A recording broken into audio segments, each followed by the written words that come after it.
Good evening, everybody.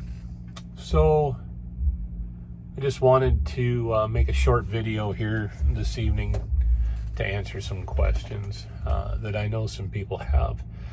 I've been asked a lot why I would walk away from a good management job, buy a truck in these uncertain times, and go back out on the road. Let's start with the latter part of that question. First off, I grew up in this business. I've spent my entire life in it. Many of you that know me, my dad drove for 54 years, over 40 of that hauling livestock. And when I was a kid, I didn't know there was really any other business out there other than the trucking business. And I didn't know there was any other trucking other than hauling livestock, to tell you the truth. I knew there were other trucks out there on the road and everything, but cow hauling was my dream, the epitome of what I wanted to do. Second, I spent the biggest majority of my life out here in a truck.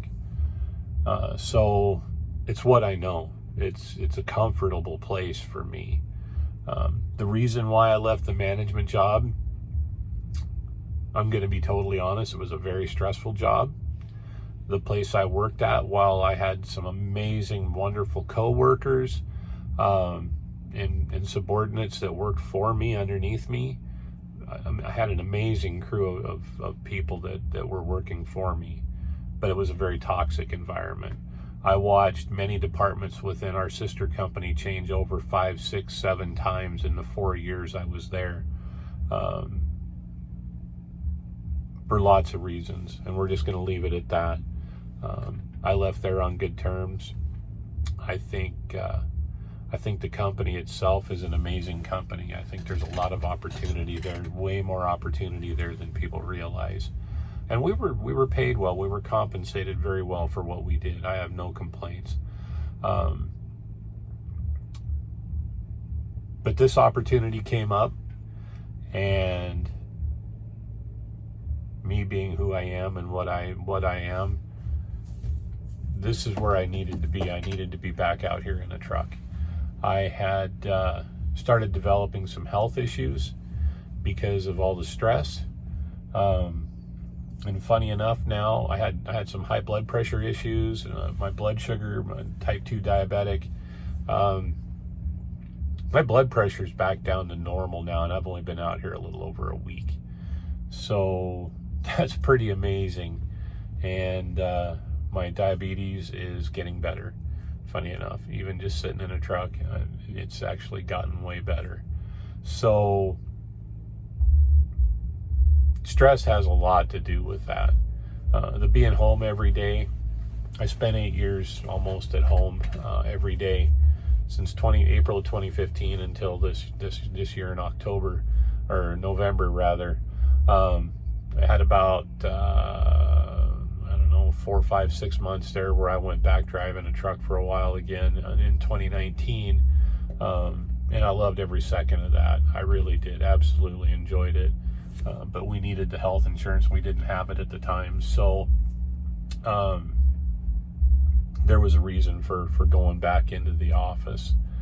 But at this point in my life, this was a good decision to make.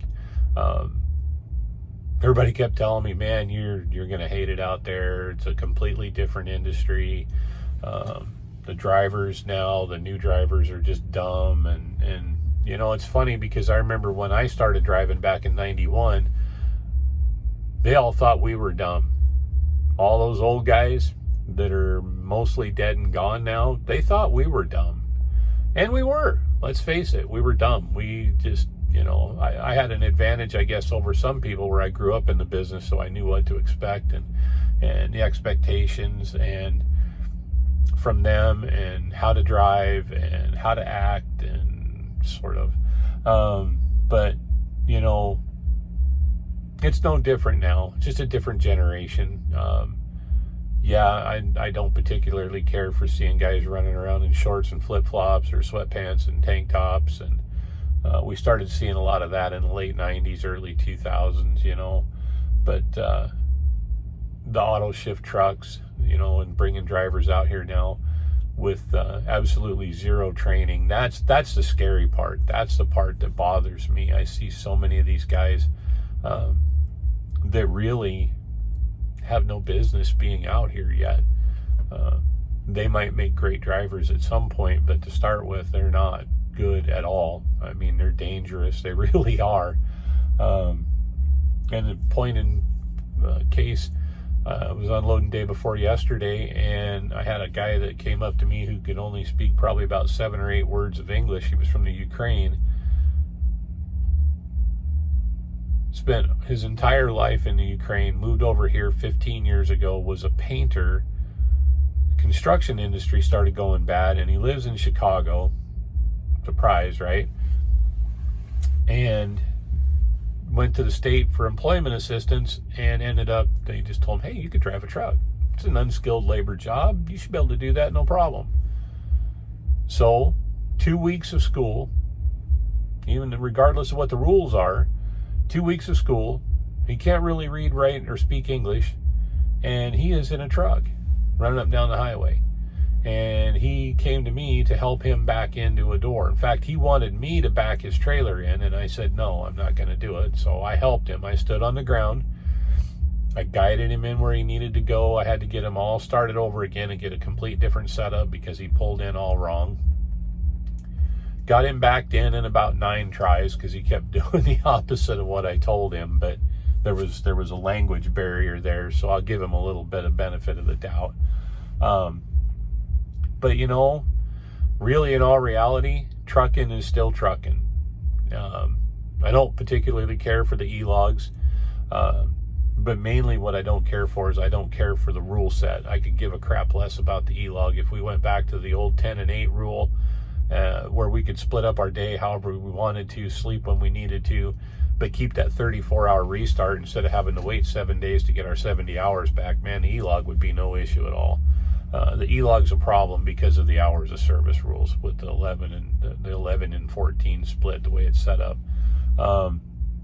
It's just dumb. Nobody sleeps 10 hours at night, especially straight through. And yeah, they sort of had to have a split sleeper berth now and this and that, you know, but overall, again, to answer everybody's questions, why did I do this? Because I absolutely love trucks. I love trucks. I love trucks. I love trucks. I love trucks and trucking. Also with that, being a Christian, I was not with the management position the way it was working was 24/7 work all the time. Even if I wasn't actually working, work was still always on my mind. How do we make a profit? How do we keep things going? I got this customer. What are we going to do if he doesn't pay? You know, I mean, everything constantly. Well, what about this guy? He's unhappy over here, so we got to worry about how to try to keep this employee happy and keep him here. How do we train our guys to get better at what they do? Because we had a shop there as well. We had 6 mechanics out in our truck shop working 7 days a week on 2 shifts. You know, how do we keep those guys motivated? How do we keep them trained and caught up on the newest and latest technology? I had 22 rental trucks out on the road, another 20 some lease trucks and trailers. How do we make sure that everybody's getting taken care of? Which trucks need to be serviced? I mean, it was constant. It was all the time.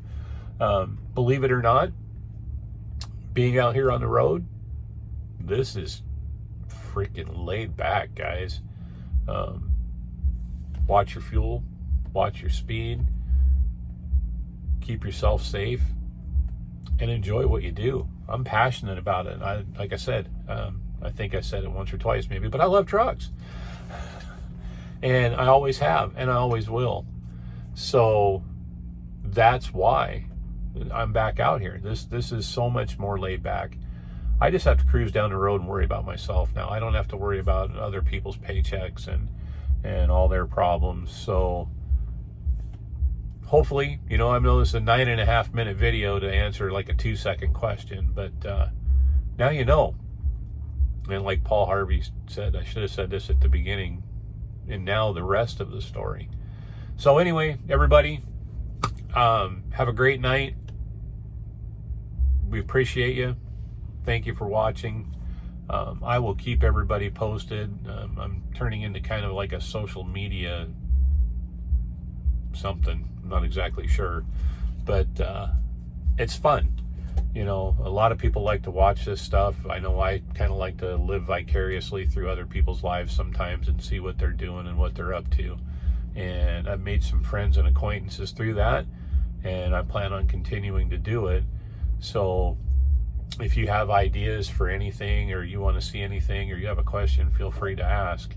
But anyway, all that being said, everybody, I want y'all to truck safe, keep the shiny side up, and in the famous words of C.W. McCall, keep the bugs off your glass and the bears off your tail, and do it to it like Pruitt used to do it to it. So anyway, take care, everybody. Have a good night. See ya.